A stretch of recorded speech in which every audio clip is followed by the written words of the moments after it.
Salutations, Utopians. Hope all is well in your world. I want to talk a little bit about what's going on right now with the LA Lakers.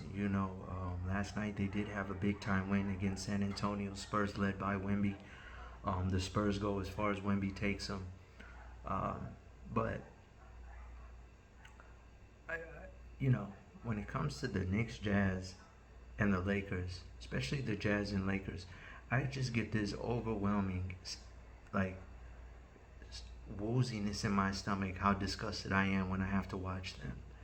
You know, the latest installment of that last week, the last 7 days, they Roy Hachimura makes his return, who I remember I told you during the training camp when they did their press conference for the season inauguration or whatever. His name gets brought up, and the vibration that I got from Palinka and JJ Redick is that he is definitely potentially on the table for any deal that needs to be done. Also, the Lakers have 2 picks left, which we're going to get to the irony of that. And he comes back, and this is Dalton Connect starting, and he breaks the rookie record for most three-pointers made by a rookie in a game. And you tell me the next day you bench him to put Roy Hachimura in? These are the theatrics by the Lakers, regardless whether it's Ham or JJ, that I absolutely just makes me sick, and I'm sick and tired of watching them play, and I don't want anything to do with it anymore. This ass backwards, like, why would you take someone? First of all, one of the easiest ways to kill a rookie's confidence is to make them wait. When they find that's okay, but when they finally get in there and they're actually productive, you unjustly, for no reason at all, pull them out of the roster, the rotation, for nothing more than for your own little reasons that have nothing to do with their performance. Is the quickest way to cause a player to question and to want to give up and to ruin them. And don't give me that whole, well, if they're really like that, nothing can break them. Nah, man. Once you put a rookie out there, you have to be conscious of what exactly you're sending to them, to the universe and to the basketball gods. And when you take your guy out for something that has nothing to do with him, if anything, right now we know what Roy is. He's a 3-level scorer who has a nice surface level understanding, good, not great, understanding of the idiosyncrasies of the game. Right, he can get you 14 to 20, gets you some nice rebounds, but it's the little plays. You're not right. So if you need a punch, a scoring punch, great, that's what you'll get. And as long as you got a guy like a Wemby or a megastar who can cover it up for him, that's fine. But the Lakers have bigger pressing issues, like physicality in the paint, like getting Anthony Davis off being a help defender. So if I'm the Lakers, we all know what his best side is. Why don't we limit his visibility and say we have so much talent, we want to make sure our rookie's so undeniable that we're not going to take that out for Roy. Now you put Roy in the game, he chokes it up. You lose to a team in Denver who you always lose to, so you can't even sell like, hey, new regime, new image, new us, because you do the same old thing, you lose the same old way, right? And what took the icing of the cake this week is I'm watching over Indiana signs Moses Brown from the G League, who's having a monster stat averages north of 20 and 10. He goes to Indiana, and I'm watching the game, and I'm like, no way is this guy just dropping 8 straight points. And it's the way he's doing it. Assertive in the paint. Physical. This is the same kid from UCLA, the moment where the teammate picked his chin up. This is the guy who took pictures with Kareem Abdul-Jabbar, all-time leading scorer prior to LeBron's overlapping him. And, a guy who had a very good training camp and a good preseason. And I mean, summer league. And I remember asking under a Lakers beat writer post, what happened to Moses Brown? I found the level of sign. No one even said Moses Brown waived. Nobody said a word. It didn't even see. I didn't even see, and that was my first sign of suspicion. I'm like, what do you mean Moses Brown is not even on the waiver wire? Like, you know what I mean? I thought that was so bizarre. And so, come to find out last week, watching the Indiana pay, the first Miles Turner's down with injury, misses a game. He fills in unbelievable double digits and so on. Then the next game, Miles is back. He goes out there. He drops 8 straight points, still in a limited role. Then, last night they did. I think Miles played extended minutes. But I'm just like, you mean you could, like, and it's not just that. It's when you pair it with the Jay Huff and the Scottie Pippen Jr. who had 30 points the other. These, and they're on the bench for the Grizzlies. It's like I'll never forget in the offseason, Brian Windhorst, the Lakers are not a developmental franchise, is what they said.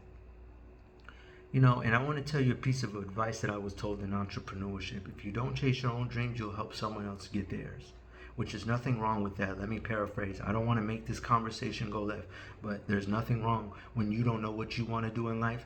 Like the great Russell Simmons once said, CEO, executive, and partial founder of Def Jam record label, billionaire. If you don't know what you want to do in life, then help someone else who does. There's nothing wrong with that. But when you're the Lakers and you're boasting that we don't have a farm system, we don't have a G League, we land big names, we don't develop them. And what's funny is when you look down the line, the Malik Monks, the Malik Beasleys, when you look at the Scottie Pippen Juniors, when you go look at guys like Dennis Schrader, it's like, are you aware that you have quietly actually become the G League of the NBA? Are you aware that teams get close to LeBron, who's got all the records? How ironic. And you've turned him basically into a G League head coach because everyone goes to the Lakers, learns how to prepare, and then they go on to the next season to go work wonders and make impactful change on every team they play for and be lone bright spots. But for some reason, when they're with you, they can't do it. That's very telling to me. It's very telling. Russell Westbrook over here literally carrying the second unit for the world champion Denver Nuggets. You don't find that a bit suspicious? You don't find that a bit weird? Like, you don't find that a bit telling at all? That these, like, everyone goes on and they have and they're having career, you know what I mean? Getting contract extensions. Kendrick Nunn's overseas right now dominating in the Euro League. You know what I mean? It's just like, what kind of environment are you guys harboring? And so, for me lately, it's just been unwatchable, and they're outright pathetic. And now you're hearing people questioning Rob Pelinka. You got rid of Magic, who went on to own the LA Dodgers. You see what the Dodgers are doing. Just won a big time World Series. They landed the biggest free agency from Japan. So now they've got international eyes on them. Otani got the MVP last year on top of them winning the title, the World Series. All he does is win. And what are you guys over here doing? Falling down the Forbes list, 11th in attendance. You got the greatest, most decorated player of all time, arguably greatest, but the most decorated player of all time, and you're 11th in attendance. I mean, you're falling to, like, and the sad thing is, it's like, JJ's a former sharpshooter. He knows the importance of what it means when someone is in a rhythm, not to interrupt, not to disrupt that. So who's really making decisions again? This goes back to even when I said Darvin Ham. Darvin Ham grew up in the 90s era where there was traditional line, big men in the paint, power forward at the 4. Whose choice was it to say, oh, let's put Anthony Davis, a help side defender, as the main defender? And he's done a wonderful job, but there's just some nights where it's just like, you don't have anything in the reserve. You can't get Colin Castleton. Like, why is Jackson Hayes out there? Jackson Hayes has no offensive bag, and his basketball IQ is less than desirable. It's like, you have no bag, but you don't cross that half-court line and think you should set some off-ball picks? At least since you can't score? Like the old adage, if you don't know what you're doing, help someone else who can. That's what it should be thought process for Jackson Hayes, who has no post skills. You can't score, great, help someone else score. Don't just stand in the abyss of irrelevance somewhere off standing doing nothing. Because then you're an actual 6th defender, not 5th, 6th defender that the team has. Your team is playing 4 on 6 then. You might as well be on the other team because the spacing is incorrect. So, I'm at the point now with this team that it's like, I'll just wait till the trade deadline to watch them again, because it's like, let me know, wake me up when you guys make a change to your roster. It's just hilarious to me because they're down to their last 2 first-round picks, and so there isn't really any more moves you're out of pretty much. Now they can definitely, I think they'll figure it out, but everyone knows that what their hand is. You desperately need a center. and you did not develop anything out of the G League. And Koloko looks like he is so underweight right now from that heart condition. He needs time he needs time. He looked extremely lost the last time I watched him. It wasn't against San Antonio. I think it wasn't Denver. It was a game before that they played. He looked completely lost out there, and the drop off, I think it was against Utah. The drop off from AD to him was tremendous. He needs to be eating 232. He needs to be eating 260. So 32 ounces of bison beef for lunch and dinner as a meal prep, because he's so underweight right now from all the time off. He's too skinny out there. He's just too little. He's got to put on more weight.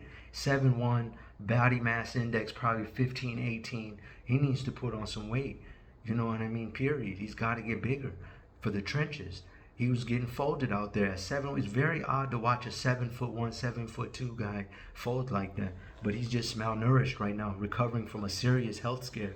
And the fact that like everyone is better than Colin Castleton is just very bizarre to me. Colin Castleton should be getting minutes, and I just don't understand it. Great touch around the rim, was grabbing multiple double-doubles, and for whatever the reason, they will not put him out there in real meaningful minutes consistently. The key is consistently. Don't just throw him out there for 18 minutes one night, and the next night he's not getting any minutes. I'm talking consistently needs to be bringing the noise.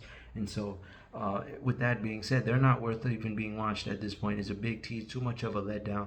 We need to sit up here and just wait out until the trade deadline. And this probably be my last video on them, because I don't care too much to think about them, because it's just so disappointing and just so toxic having to sit up here and just see how they conveniently always are a day late and $1 short with these moves. All right, Utopians, I'll try to do better next time. Global out.